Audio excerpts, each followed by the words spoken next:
A big hello and a very warm welcome to Brand Equity with me, Sonali Krishna. This week, we're packing in a punch with the biggest faces from the corporate world as well as Planet Bollywood. Right on top is Rajesh Jejujikar, Chief Executive, Automotive Division of Mahindra, and more importantly, the man behind the global SUV XUV 500. Moving to the Bacha of Bollywood, Shah Rukh Khan, who's really pushing the envelope when it comes to film marketing and building a long-term property. And last but not the least, we have the Airtel CEO, Sanjay Kapoor, on the Airtel strategy of the future and possibly how they're going to be the first operators to launch 4G in India. Now, we all saw Mahindra launch its global sports utility vehicle XUV 500 on the 29th of September in Pune with much fanfare. This eagerly awaited SUV, believe it or not, was launched within 4 weeks of its christening. Mahindra, apart from ensuring dominance in the Indian market with this launch, is also very gung-ho about its success internationally. But what's the plan? Will it work globally, and how are they planning to pull this off? To answer all those questions, I have Rajesh Jejujikar, the man behind the XUV 500, and Robbie Matthew, National Creative Director, Interface Communications, the agency that's driving all the national and international communication for this global SUV. So first, many congratulations on this really ambitious launch of a global SUV. While you have an international product, how well is Mahindra known in these markets? And so, what is going to prompt, let's say, a Japanese or an Australian consumer to pick up the Mahindra XUV? So my question really is, are you looking to, leverage your SsangYong partnership and maybe possibly, launch it with the SsangYong name? In this business, you build a brand with a product. It's very hard to say I'm going to build a brand without a product, because there is a very high level of connection between what your offering is and how it's branded.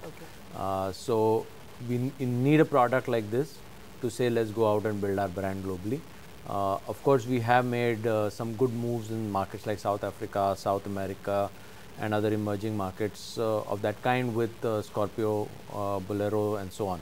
We have the SsangYong brand and the Mahindra brand, and that's work in progress. We're deciding and working out how these two brands will be built, standalone, or what are the opportunities to synergize. But that obviously would be something that you should leverage on, right? Considering SsangYong, at least in international markets, is probably better known than Mahindra. It does vary from market to market. So, for example, in Europe, certainly SsangYong is better known. In markets like South America, it's almost equal. It also could be a market-to-market choice. Sure. What are your expected volumes, both domestically and internationally?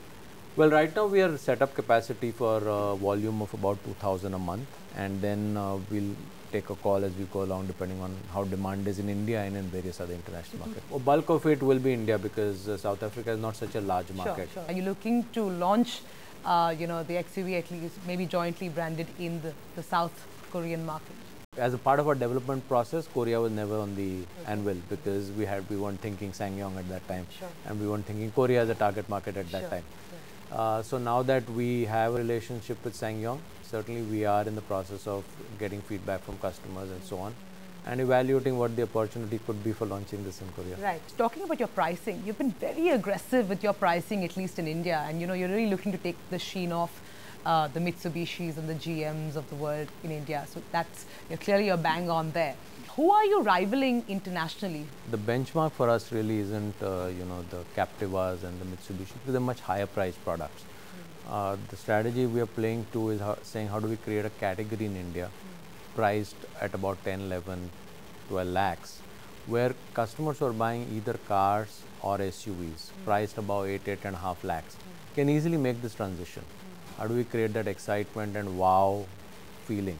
It's affordable, it's great looking, and this could be the new me. So that's really how we're looking at pricing from an Indian market context, which is really category creation. Absolutely. As we go in international markets, the obvious benchmark vehicle is Hyundai's Santa Fe, because that's a similar category vehicle, and we will evolve pricing as we go from market to market. We do realize that in international markets, there will be a slight discount on brand as we build it. Robbie, sorry to keep you waiting. Give me the broad brief that you got from the Mahindras in terms of what they wanted in terms of actual advertising for the domestic market and the international market, and what you've in turn translated that into. as you might be aware, this vehicle has actually been inspired by the cheetah. Yeah, so in terms of the wheel arches, you know, they mimic the haunches of a cheetah just before it pounces, like the jaw-like grill, the handles, you know, which actually resemble the paw of the animal. The concept, the launch concept is actually very simple. It's the cheetah coming into the camera, yeah, at the last minute just before it pounces onto you. The camera does, I mean, the frame does an 180-degree turn, and the cheetah actually becomes a reflection of the vehicle. Okay. Yeah, and then you see great shots of the vehicle, and that's it. That's the announcer of the XUV 500. Let me ask you an inverse question. What do you think this product will do to the Mahindra brand?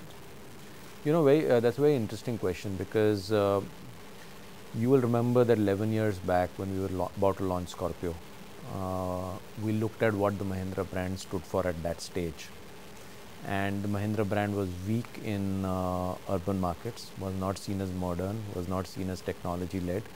It was a brand which was very strong in rural, but that was not the equity we needed to launch the Scorpio to compete against the various global brands that you're talking about. So there was Ford and GM and so on, and Toyota and so on. So at that stage, we followed a strategy of saying, let Scorpio be the lead brand.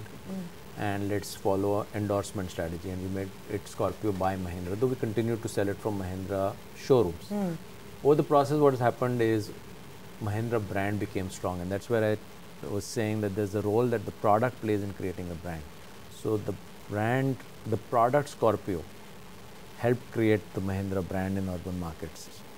So when we saw the strength that the Mahindra brand has come to over this period of time, we decided to move to an alphanumeric strategy. The alphanumeric strategy is really to say the lead brand now is Mahindra, and XUV 500 is in fact the alphanumeric strategy. So, you know, that's coming really a full circle from saying 11 years back we said Mahindra is the endorser to Scorpio, and now today in 2011 we are ready to say Mahindra is strong enough to lead the launch of our top end 10 lakh plus product.